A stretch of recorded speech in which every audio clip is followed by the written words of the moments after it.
I walked into my sister's apartment with takeout to thank her for being my rock through the divorce, and I heard my ex-husband's voice coming from her bedroom.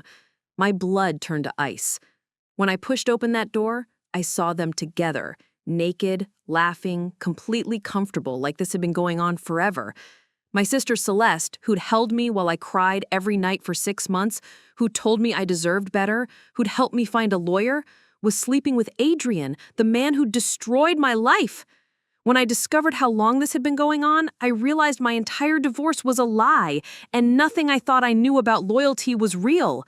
Let me back up and tell you how I got to that moment, because the betrayal goes so much deeper than just finding them in bed together. This story starts 8 months earlier, on what should have been one of the happiest days of my life. I'm Natalie, and at 30 years old, I thought I had everything figured out. I was living in Riverside Heights, a charming suburban town about an hour outside of Denver, in this beautiful craftsman house that Adrian and I had bought 3 years into our marriage. We'd spent weekends painting every room, arguing good-naturedly about whether the kitchen should be sage green or cream, planting roses in the front yard that never quite bloomed the way we hoped they would.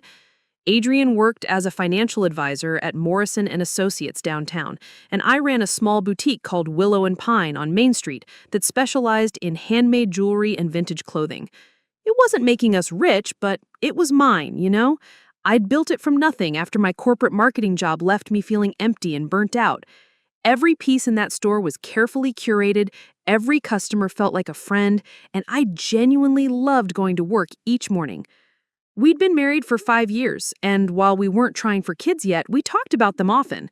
Adrian would point out houses with swing sets and say, "That'll be us in a couple years." We had plans. We had dreams. We had what I thought was a solid foundation. My sister Celeste lived about 20 minutes away in downtown Denver in this trendy loft apartment that perfectly matched her personality. All exposed brick and industrial lighting, modern furniture that looked expensive but was probably from some discount store she'd found online. At 28, she was everything I wasn't. Spontaneous, outgoing, the kind of person who could walk into any room and immediately become the center of attention. Where I was cautious with money, she was impulsive. Where I planned every detail of my life, she lived moment to moment. We were different, but I thought that's what made us such a good team. I was the steady one, she was the fun one. I kept her grounded, she kept me from taking life too seriously. Celeste worked in event planning for Pinnacle Events, this high-end company that organized weddings for Denver's elite. She was actually really good at it, had this natural ability to read people and give them exactly what they wanted, even when they couldn't articulate it themselves. She made decent money, though she spent it as fast as she earned it on designer handbags, weekend trips, and dinners at restaurants I couldn't pronounce the names of. But here's the thing about Celeste. She'd always been the family favorite. Not in a cruel way, just in that obvious way that happens sometimes. She was the baby, born when I was 2, and she had this magnetic personality that drew people in. My parents, Patricia and Robert, absolutely adored her. They thought her impulsivity was spirited, and her financial irresponsibility was just her being young and figuring things out. Meanwhile, I was the responsible one. The one they called when they needed help navigating insurance paperwork or when Celeste needed to be bailed out of some financial jam. Don't get me wrong, I loved my sister, but there were times when I felt more like her mother than her sibling. Adrian seemed to understand this dynamic. He'd roll his eyes good-naturedly when Celeste would show up unannounced for dinner, inevitably having forgotten her wallet when the check came. He'd make jokes about her latest drama or the way she could never quite remember our anniversary, but somehow always remembered when her favorite bands were coming to town. But he was never mean about it. If anything, he seemed protective of both of us in different ways. He'd gently redirect conversation when Celeste's stories got too detailed about her latest romantic disaster, and he'd squeeze my hand under the table when she'd dominate the conversation entirely. I thought he was being a good brother-in-law. The first crack in our marriage appeared on a Tuesday in February. I remember it was Tuesday because I'd been at the shop doing inventory, one of those mundane but necessary tasks that I actually found kind of soothing. Adrian was supposed to meet me for dinner at Giuseppe's, this little Italian place we'd been going to since our second date. He was late. Not dramatically late, just 15 minutes. But Adrian was never late. He was the kind of person who arrived everywhere 5 minutes early and then sat in his car until it was exactly the right time to walk in. When he finally showed up, he seemed distracted, kept checking his phone, didn't really engage with the conversation.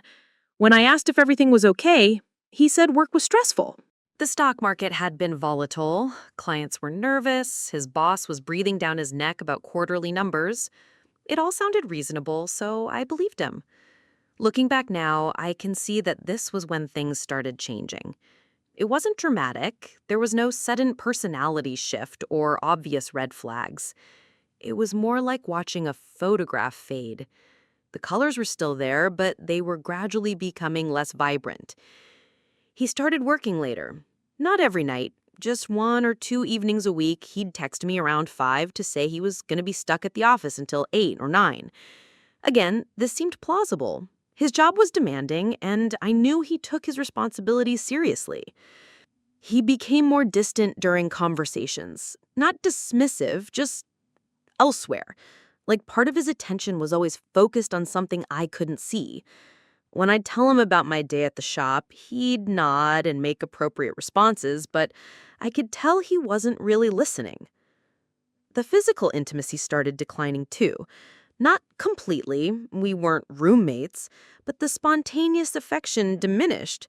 Fewer random kisses when we passed each other in the kitchen, less hand-holding during movies. The kind of casual touches that had always been second nature to us. When I brought this up to Celeste during one of our weekly sister dinners at Cafe Luna downtown, she brushed off my concerns. "All marriages go through phases like this," she said, swirling her wine glass. "You guys have been together for 5 years. The honeymoon period doesn't last forever. Maybe you need to spice things up a little." "It's not about spice," I told her. "It's about connection. He feels like he's somewhere else even when he's sitting right next to me." "Have you tried talking to him about it?" "Of course I have. He just says work is stressful, and he's sorry if he's been distracted." Celeste leaned forward, her expression becoming more serious. "Nat, you might be overthinking this. Adrian loves you. Anyone can see that. He's probably just going through something, and you know how men are. They don't process emotions the way we do." I wanted to believe her. Celeste had always been more intuitive about people than I was. She could read a room in seconds, could tell when someone was lying or when they were attracted to someone else. If she thought everything was fine, maybe everything was fine. "You're probably right. I just miss him, you know? Even when he's right there." "Why don't you plan something special?" she suggested. "Take a weekend trip somewhere. Get away from work and routine and just reconnect." So I did. I booked us a long weekend at this charming bed and breakfast in Breckenridge, about 2 hours away in the mountains. I'd been there once for a girlfriend's bachelorette party and remembered thinking it would be perfect for a romantic getaway. I planned everything carefully, made reservations at a nice restaurant, researched hiking trails that weren't too challenging, and even packed a bottle of the wine we'd had on our honeymoon. I was so excited to tell Adrian about it. When I presented the idea to him that Friday evening, his reaction was flat. Not angry, not opposed, just unenthusiastic. "That sounds nice," he said. But he said it the way you'd respond to someone telling you they'd gotten a good deal on car insurance. "We haven't taken a real trip together in over a year," I pressed. "I thought it would be good for us." "You're right. Let's do it." But even as he agreed, I could tell his heart wasn't in it. And that hurt more than if he'd just said no. The weekend trip was a disaster, though not in any obvious way. Adrian was present. He was polite. He participated in all the activities I'd planned. But it felt like I was traveling with a pleasant stranger rather than my husband. We took pictures together where we're both smiling, and if you looked at them, you'd think we were having a wonderful time. But I knew better. I knew that when we went hiking, he was checking his phone whenever he thought I wasn't looking. I knew that during dinner, he kept glancing around the restaurant instead of focusing on our conversation. I knew that when we made love, it felt more like obligation than desire. When we got back to Riverside Heights that Sunday evening, I felt more alone than I had before we left. That's when I really started leaning on Celeste. She became my sounding board, my therapist, my voice of reason when I felt like I was losing my mind. Every few days, I'd call her or she'd call me, and we'd dissect every interaction I'd had with Adrian, looking for clues about what was wrong. Maybe he's having a midlife crisis, she suggested during one of these conversations. Some men go through that in their 30s, right? Maybe he's questioning his career choices or feeling like he's not living up to his potential. But he loves his job, I protested. At least he always said he did. People change, Nat. Maybe what fulfilled him 5 years ago doesn't anymore. Celeste was full of theories and suggestions. Maybe Adrian was depressed and needed therapy. Maybe he was stressed about money and didn't want to worry me. Maybe he was feeling pressure about having kids and didn't know how to talk about it. All of her explanations sounded reasonable, and I clung to them like lifelines. Because the alternative, that maybe Adrian just didn't love me anymore, was too painful to consider. Through all of this, Celeste was incredibly supportive. She'd listen to me cry over the phone, she'd bring me ice cream and wine when I was having particularly bad days. She'd remind me of all the reasons Adrian and I were good together when I started doubting everything. "You guys are solid," she'd say. "You're the most stable couple I know. Whatever this is, you'll work through it." I believed her because I needed to believe her. And because Celeste had never steered me wrong before. She might have been impulsive and dramatic in her own life, but when it came to giving advice about relationships, she was usually spot on. So I kept trying. I planned date nights, I initiated conversations about our future, I suggested couples counseling. Adrian went along with most of it, but always with that same distant politeness that had replaced the warmth we used to share. By the time spring arrived, I was exhausted from trying to fix something that might be irreparably broken, exhausted from analyzing every word and gesture, exhausted from feeling like I was fighting for my marriage all by myself. That's when Adrian finally asked for the divorce. He did it on a Thursday evening in April, right after dinner. I'd made his favorite meal, grilled salmon with roasted vegetables, thinking maybe a nice dinner at home would help us reconnect. We'd eaten mostly in silence, which had become our normal, and I was loading the dishwasher when he said it. "Natalie, we need to talk." Something in his tone made me stop what I was doing and turn around. He was sitting at our kitchen table, hands folded, looking more serious than I'd seen him in months. "Okay," I said, though my heart was already starting to race. "I think we should separate." The words hit me like a physical blow. Even though I'd been sensing that something was wrong for months, hearing him actually say it out loud was devastating. "What?" I managed to whisper. "I think we need some time apart to figure things out. I'm not happy, and I don't think you are either." "But we can work on it," I said, immediately going into problem-solving mode.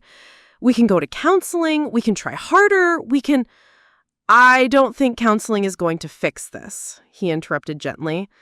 "I think we've grown apart, and maybe that's okay. Maybe that's just what happens sometimes." I stared at him, trying to process what he was saying. "So that's it? You're just giving up?" "I'm not giving up. I'm being honest about where we are." The conversation that followed was surreal. Adrian was calm, rational, almost businesslike as he laid out his vision for our separation. He would move out, we would divide our assets fairly, we would try to keep things amicable. He talked about lawyers and paperwork and timelines like he was discussing a work project. I cried. I pleaded. I asked him to reconsider, to give us more time, to try harder. But his mind was made up. He'd clearly been thinking about this for a while, probably months, while I'd been desperately trying to save something that he'd already decided was over. The next morning, he packed a suitcase and left for his brother's place in Boulder. Just like that, my marriage was over. And that's when Celeste really stepped up. She appeared at my door that same morning with coffee and donuts and tissues, ready to help me through the worst day of my life. And for the next 6 months, she was exactly the sister I needed her to be. After Adrian moved out, Celeste became my lifeline. And I mean that literally. There were days when I'm not sure I would have gotten out of bed if it weren't for her. The first week was the worst. I'd wake up each morning, and for just a split second, I'd forget that my life had imploded. I'd reach across the bed expecting to find Adrian, or I'd start making 2 cups of coffee out of habit, and then reality would crash over me like a cold wave. The house felt enormous and suffocating at the same time. Too quiet, too empty, but also too full of memories I couldn't escape. Celeste showed up every single day during that first week. She had a key to the house. I'd given it to her years ago for emergencies. And she'd let herself in with coffee and pastries from Moonbeam Cafe, this little place downtown that made the most incredible blueberry scones. She'd find me wherever I was hiding, usually in bed or on the couch in my pajamas, and she'd just sit with me. She didn't try to fix everything with platitudes or force me to look on the bright side. She just listened when I needed to talk and stayed quiet when I needed to cry. She'd bring magazines and we'd flip through them together, or she'd put on mindless TV shows that didn't require any emotional investment. Sometimes she'd just lie next to me on the couch, both of us scrolling through our phones in comfortable silence. "You don't have to be strong right now," she told me on day 3 when I apologized for being such a mess. "You don't have to be anything right now, except whatever you are." That permission to fall apart was exactly what I needed. With Adrian, I'd always felt like I had to be the stable one, the one who had it all together. Even during our marriage problems, I'd been the one trying to fix things, trying to hold us together through sheer force of will. But with Celeste, I could just be broke. She started staying over most nights, sleeping in the guest room so I wouldn't have to be alone in the house. She'd make dinner or order takeout. She'd handle phone calls from well-meaning friends who wanted to know what happened.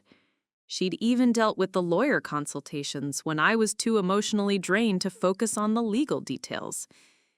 "I found someone really good," she told me about 2 weeks after Adrian left. "Rebecca Thornfield at Hartwell and Associates. She specializes in divorce cases, and she has a reputation for being tough but fair. I made you an appointment for Thursday." "I don't know if I'm ready for lawyers yet," I said. The whole thing still felt so surreal, like maybe Adrian would come to his senses and come home. "Nat, honey, he's already talked to a lawyer. I saw the papers he left on the kitchen counter. You need to protect yourself." She was right, of course. Adrian had left a business card for his attorney along with some preliminary paperwork about asset division. Seeing those papers had been almost as devastating as hearing him ask for the divorce in the first place. It meant he'd been planning this, preparing for it, while I'd been completely blindsided. Rebecca Thornfield turned out to be exactly what I needed: professional, experienced, and surprisingly compassionate. She explained my rights, walked me through the process, and assured me that while divorce was never easy, mine seemed relatively straightforward since we didn't have children and our assets were fairly simple to divide. "The house is the biggest issue," she explained during our first meeting.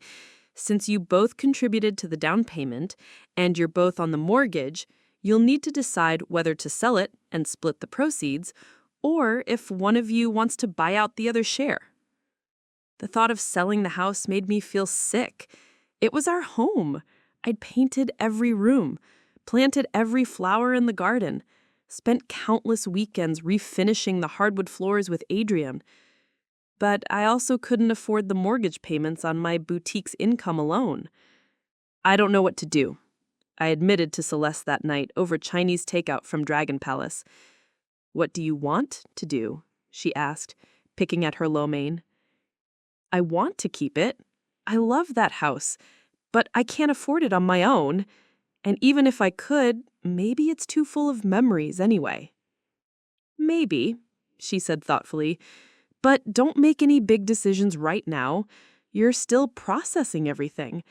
Give yourself time to figure out what you really want versus what you think you should want. This was the kind of wisdom Celeste had always been good at, cutting through my tendency to overthink and helping me focus on what actually mattered. She had this way of seeing situations clearly, without all the emotional baggage that clouded my judgment. As the weeks turned into months, Celeste became more than just my emotional support. She became my social coordinator, my personal chef, my entertainment committee. She'd drag me out of the house for walks around Riverside Heights when I'd been inside too long. She'd bring over ingredients and teach me how to make her famous chocolate chip cookies when I needed a distraction. She'd planned Pearls nights with face masks and wine and terrible romantic comedies that we would mock mercilessly. You need to remember who you are outside of being Adrian's wife. You're Natalie. You're smart and funny, and you built a successful business from scratch. You're going to be okay. I started to believe her. Slowly, gradually, I began to rediscover parts of myself that had gotten lost during those last difficult months of my marriage. I threw myself into work at Willow and Pine with renewed energy, redesigning the store layout and adding new product lines. I started reading again, books I chose for pleasure rather than books Adrian and I might read together for discussion. I even started taking yoga classes at Serenity Studio downtown, something I'd always wanted to try but never made time for. Celeste celebrated every small victory with me. When I made it through an entire day without crying, she brought champagne. When I rearranged the bedroom furniture to make it feel less like our room and more like my room, she helped me move everything and declared it a vast improvement. When I finally took off my wedding ring and put it in my jewelry box, she hugged me and said she was proud of me. "Look how far you've come," she said one day in July, about 3 months after Adrian had moved out. We were sitting on my back patio, drinking iced tea, and watching the roses finally bloom the way they never had when Adrian and I had planted them. "I couldn't have done any of this without you. You literally saved my life these past few months." "That's what sisters are for," she said, squeezing my hand. "Besides, you would have done the same for me." And I would have. That was the thing about Celeste and me. Despite our differences, despite the family dynamics that sometimes made things complicated, we'd always had each other's backs. When she'd gone through her messy breakup with Trevor 2 years earlier, I was the one she called at 2 a.m. crying. When she'd gotten food poisoning from that sketchy sushi place and couldn't leave her apartment for 3 days, I brought her soup and crackers and stayed to make sure she was okay. We were sisters in the truest sense, not just related by blood, but bonded by choice and history and genuine love for each other. That's what made what I was about to discover so much more devastating than just finding out Adrian was seeing someone new. If he'd started dating some random woman from his office, it would have hurt, but it would have made sense. Divorced people move on, they find new relationships, they rebuild their lives with new partners. But this wasn't about Adrian moving on. This was about the person I trusted most in the world. The person who'd held my hand through the worst period of my life. The person who'd convinced me I was going to be okay. That person had been lying to my face for months. As the summer progressed, I started feeling more like myself again. The constant ache in my chest began to fade, replaced by something that felt almost like excitement about the future. I was learning to live alone, to make decisions based solely on what I wanted, to fill my time with activities that brought me joy, rather than activities that kept a relationship functioning. I started going out more with Celeste, too, which felt like a big step. I met some of my old friends for dinner, I went to art shows downtown, I even went on a terrible blind date that my friend Jessica had set up. The date was awful. The guy spent the entire evening talking about his cryptocurrency investments.